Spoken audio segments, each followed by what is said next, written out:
Jeremiah, Yes, sir. come on in. Just have a seat right here. All right.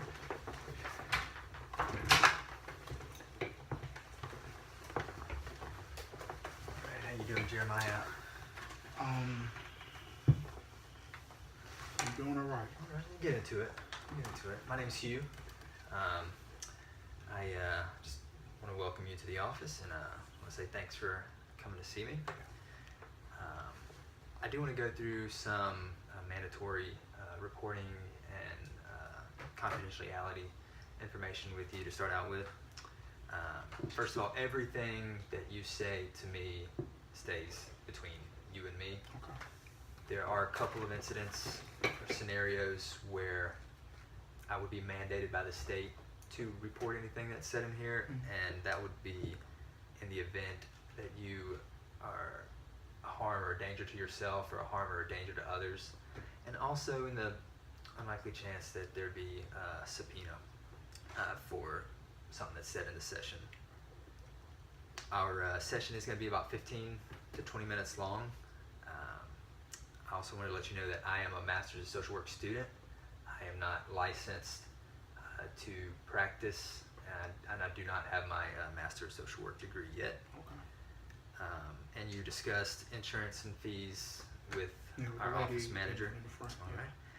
And you also have the right to withdraw your consent at any time before or after the session, and you have a right to cease therapy at any time you'd like. Okay. All right. So, with all that said, what brings you in here today?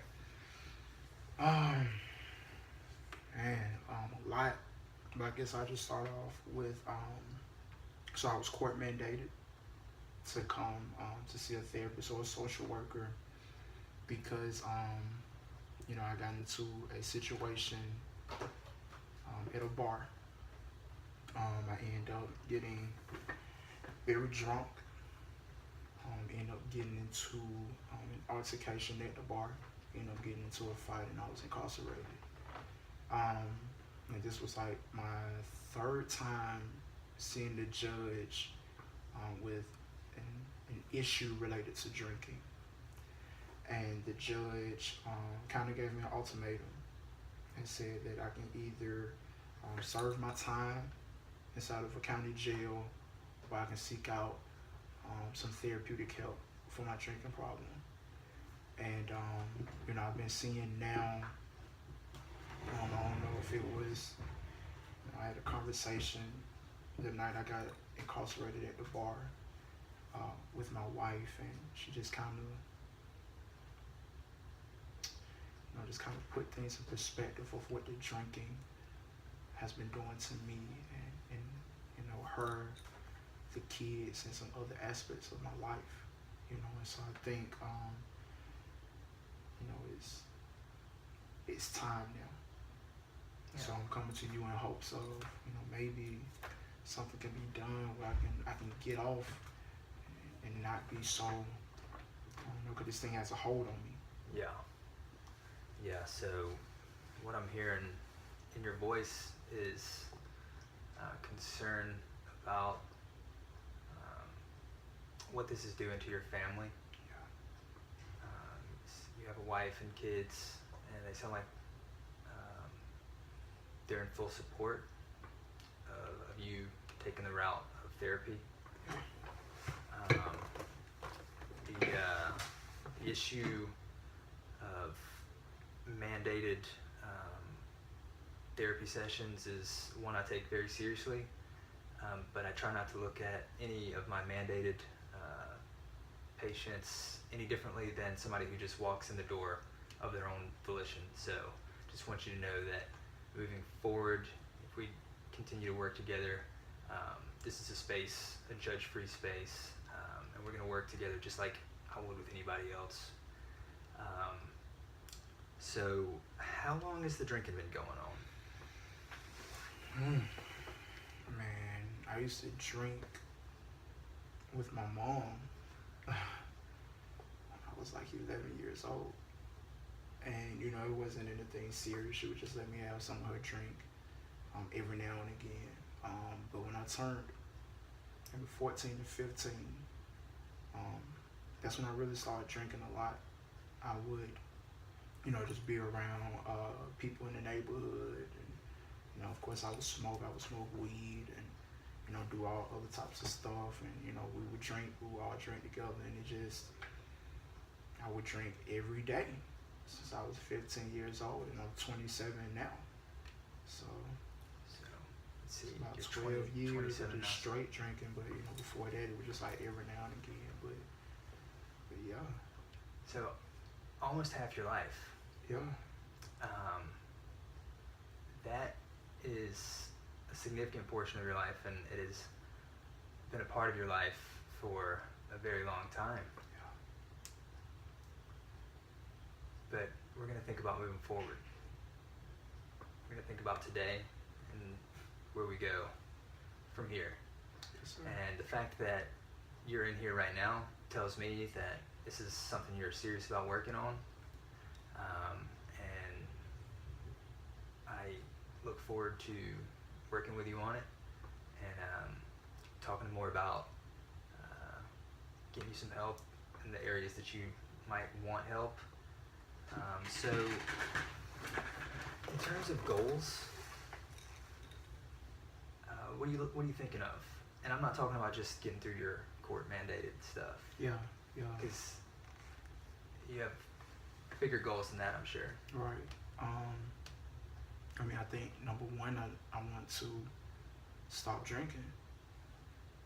I really do. I want to stop drinking, and I want to build a better relationship with my wife and my kids. You know, because the relationship I have now has been it's been beat up and bruised because of the first problem, which is drinking. You know, so you know, I hope to, you know, stop drinking, build a better relationship with my family. Those are really my main two goals. I mean, I have a nice job that pays well. I'm grateful. And I really have to say this. You know, it's something in calling yourself an alcoholic, like coming to terms with something. But you know, I'm a functioning alcoholic. You know, so I'm able to still work and produce. But the other areas of my life have been suffering a great deal.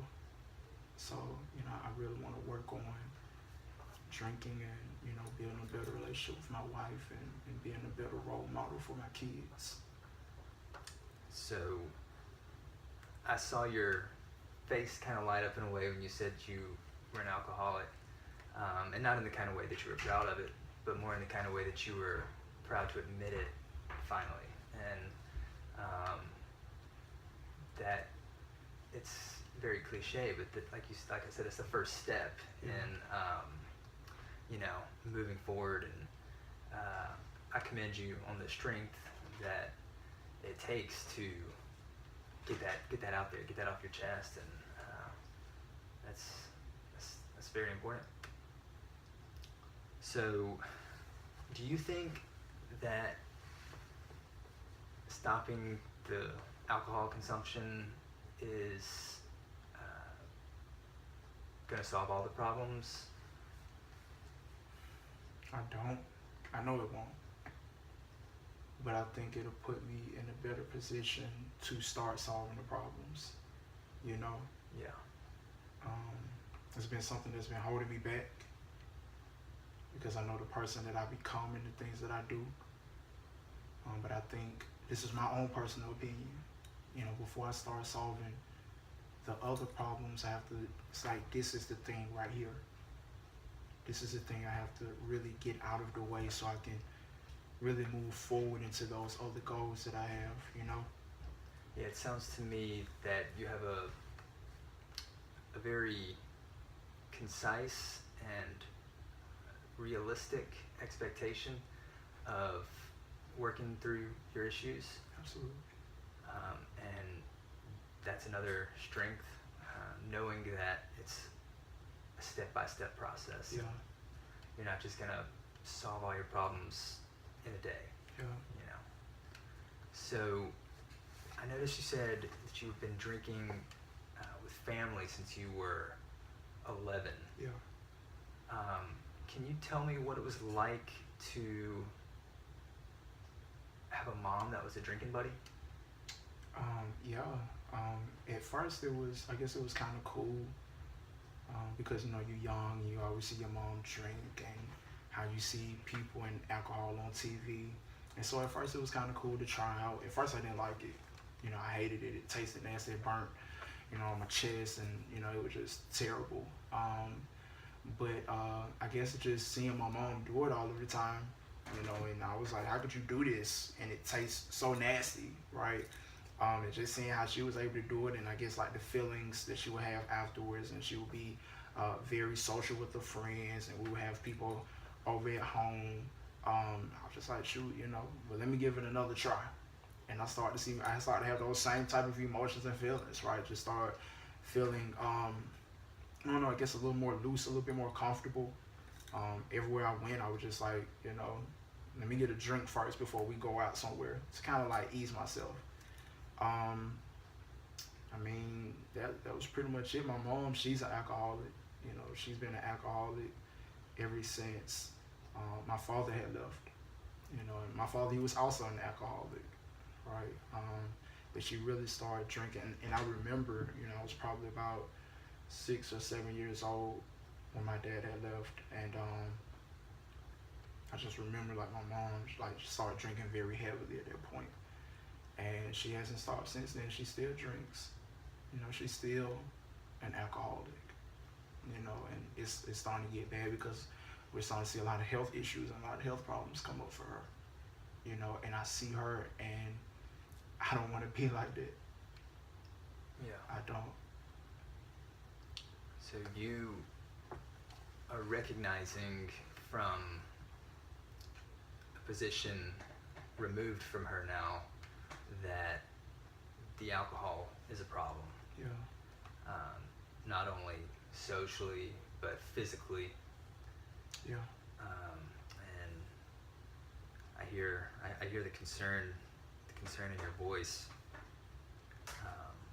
Have you expressed to your mother that you're stopping drinking? You know, I would hint to her, you know, every now and again. You know, we'll be in the hospital, and, you know, I would take her for checkups. And I remember we had a conversation before the doctor had came in just about drinking. And I told her, I said, you know, Mom, you should probably consider giving up drinking. And she kind of laughed it off, right? Like it wasn't really a big deal. But I think she knew the magnitude of the situation because now she was in the hospital for it. And I kind of alluded, I said, you know, I've been thinking about, you know, stop drinking myself. And then when I started to go deeper into that conversation, the doctor came into the room. And so, like, when we left the hospital, we didn't dive back into that conversation again. It's kind of a weird thing with having intimate and deep conversations with my mother. So that was probably, you know, the closest we have ever got to talk about drinking being a problem. Yeah. So your relationship with your mom is been one of, it sounds to me it's been one of a social relationship. It sounds to me that there's just been a lot of partying between the two of you. This doesn't sound like there was a lot of time for her to take care of you and watch out for you. And I don't know of many situations where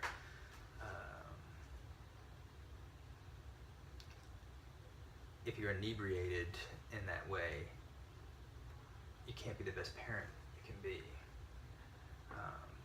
So the fact that y'all were making ground, y'all were getting there, that's a great step, you know. And do you think that would be a step you would like to take again, like try to talk to your mom about it one more time? Yeah, I can. Yeah. I can. I mean, yeah. It'd be hard. It'd be awkward. Yeah. It'll be really, really weird. I don't know, and part of me feels like, you know, maybe if she see me doing it, you know, it would be some type of motivation for her. If she can see you doing it, it sounds like you want to give back to your mom in a way to help her out.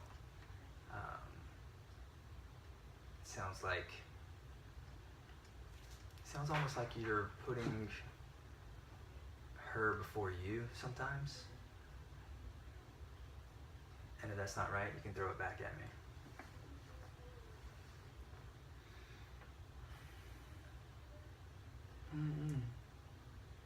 I know when I think about her current condition, you know, health problems, it makes me want to drink more. I don't know.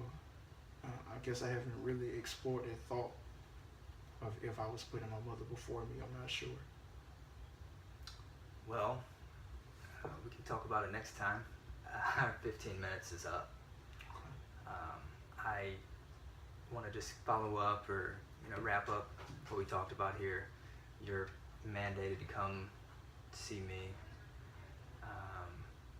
You got in a bar fight, and I'm glad to see that you're doing okay after that. You want to stop drinking. You want to set goals that are going to facilitate a healthy relationship with your wife and kids. And we kind of touched on whether or not you're going to have a conversation with your mom about the drinking past that y'all had together. Yeah. So, do you think you want to continue coming to therapy with me? Yeah, definitely. Well, I appreciate it, Jeremiah. I'm going to walk you out, and we'll get you scheduled for next week. All right. Thank you, Mr. Young. Sir.